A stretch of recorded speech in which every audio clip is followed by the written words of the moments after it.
All right, hey everybody, just a little before 11 o'clock now on Tuesday, December the 6th. And here we are talking about the tropics. Not unheard of, but certainly not what you would expect to be showing up as the topic of conversation here in Florida in early December. But here we are. The good news, though, is that it's in the middle of the Atlantic, but still something to look at, something to track, and something, of course, that we're keeping an eye on. So let's do it. Glad you're here with us. Again, I'm Tampa Bay Meteorologist Grant Gilmore here, the meteorologist for Brightside. But let me run you through what we're tracking out here. Invest 99L.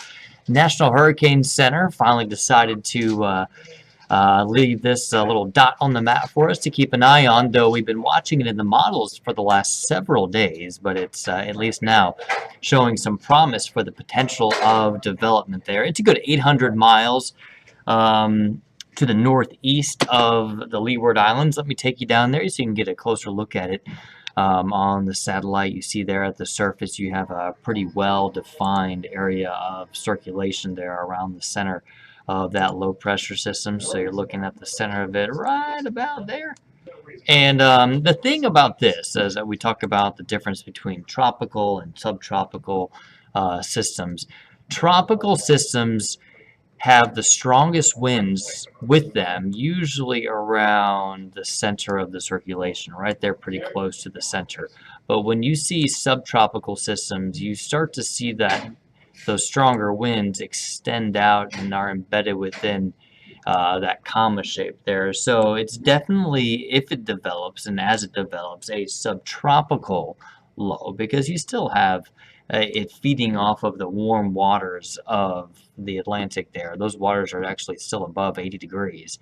But you still have some of those subtropical characteristics, or at least characteristics that are a little bit more in line with a mid-latitude low pressure system, and then it just does have the characteristics of a tropical system as it fuels off of the warm waters there in the Atlantic. That being said, no real significant impacts expected from this otherwise, other than it just being a developing storm system out in the Atlantic Ocean. Shipping lanes are going to be impacted here, but aside from that, no impact to land. It's going to make some stronger surf there for Bermuda, as it sends some waves and some swells up to the north and west. But as it tracks generally to the north and east, we're looking at a 50% chance of it becoming a named system, or technically a subtropical storm.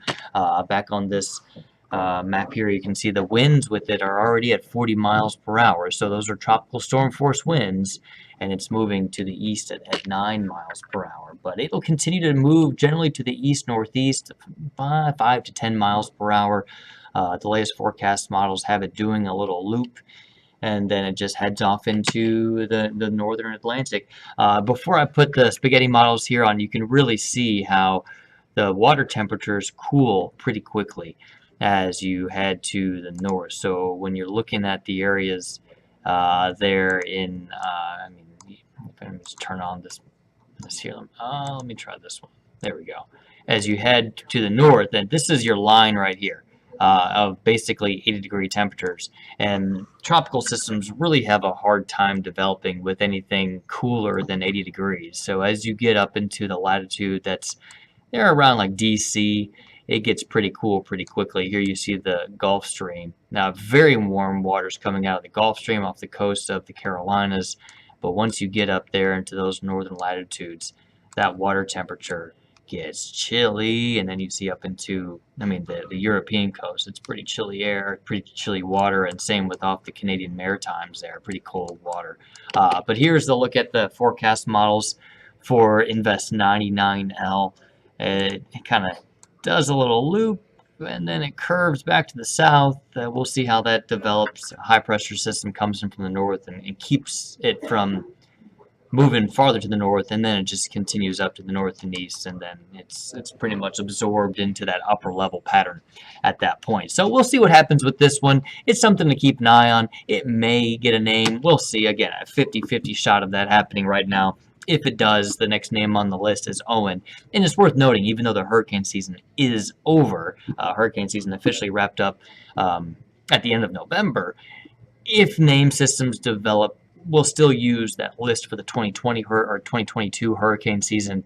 And then if anything develops in January, February, March, April, and so on, then it will use the list of names from the 2023 hurricane season. So we're still in 2022, so we use that list of names. And again, the next name on the list is Owen. So we'll see. We shall see. Just an interesting note.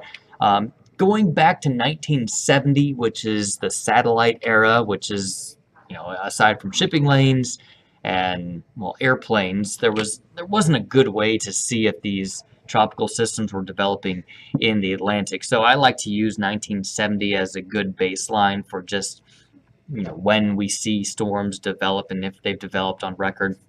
And you go back to 1970, we've had 13 to 15, depending on, your record keeping there, of one developing prior to December or maybe bleeding into December. But you've got about 15 or so name systems that have been active or have developed in the month of December out there in the Atlantic. And I think it's interesting to note here, there's our Invest 99L.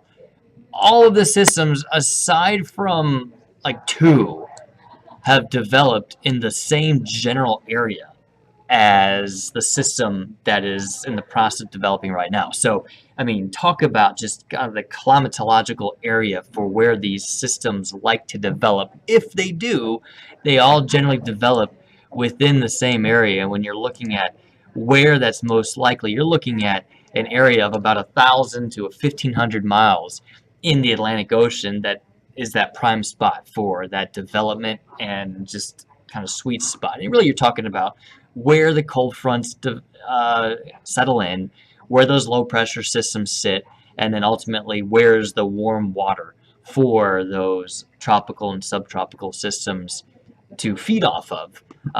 And that's basically it right there, just to the southeast of Bermuda, and then they track up to the northeast as they get picked up into the general upper level flow. So just an interesting note right there, something that I found interesting. The last time that we had a subtropical system develop, or tropical system, that was back in 2013, and that was Olga. Ironically, the O name storm back in 2013. Meanwhile, back home, man, here across Tampa Bay, it's just perfect outside. A lot of sunshine, one cloud there in our Clearwater Beach camera. Really nice weather.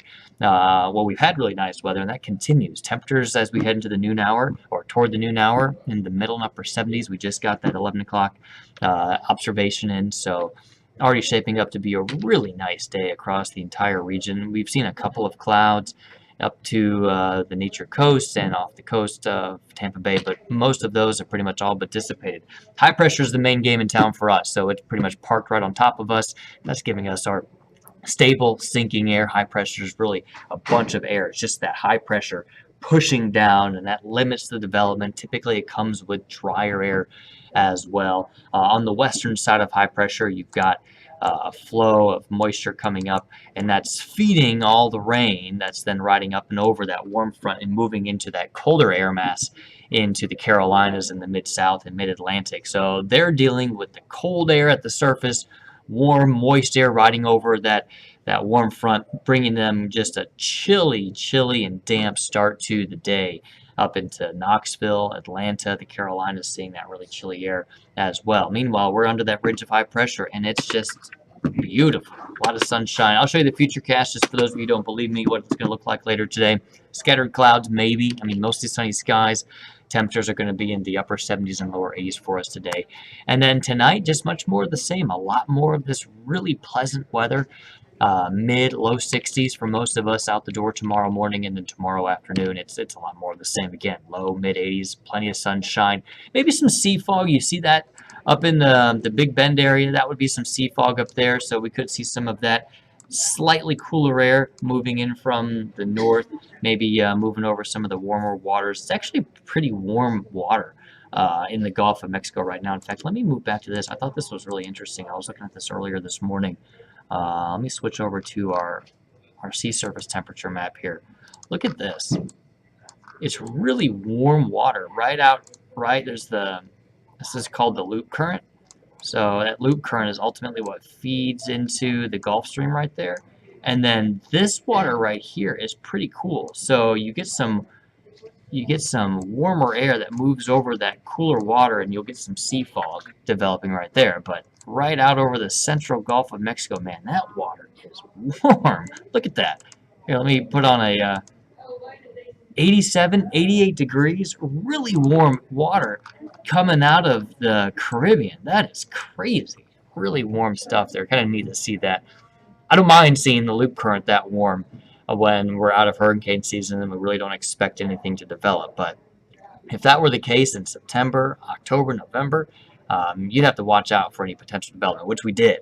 But that loop current's really pushing far north up into the central Gulf of Mexico. Anyway, I just thought that was interesting. And then you have that relatively cooler water there up in the Big Bend area, and that's why they're seeing that fog. Relatively warm, moist air moves over that cooler water, and then that's going to condense and produce some of that sea fog. And that's something that we start to see here in Tampa Bay, more so as we get into mid to late winter when that water is still cool and we get some of the warm and moist air that moves up from the south. But our forecast is pretty much more the same. I mean, warm, sunny skies. Temperatures running about 5 to 7 degrees above normal. Our normal high this time of the year is 75, 76 degrees. So we're definitely creeping up there into actually the near record territory. I think today's record high temperature is 84 degrees. So not too far off that record high temperature. And tonight temperatures are going to be in the mid 60s. So really nice weather on the way for us for the next several days. Quick look at the 7-day forecast showing you sunshine, upper 70s, low 80s continuing really for the near term. But at least for the topic of the tropics, keeping an eye on Invest 99L out there in the central Atlantic, moving to the northeast. No impact to us, hardly any impact to any land, except for maybe in the long term going up towards Europe. But in terms of the United States, we're just watching it out in the Atlantic. No worries. All right, guys, that's it for me. I'll wrap it up. You guys have a great rest of your Tuesday, and I'll be joining you guys on TV with Courtney Robertson starting at noon. We will see you guys then. Have a great rest of your day. Take care.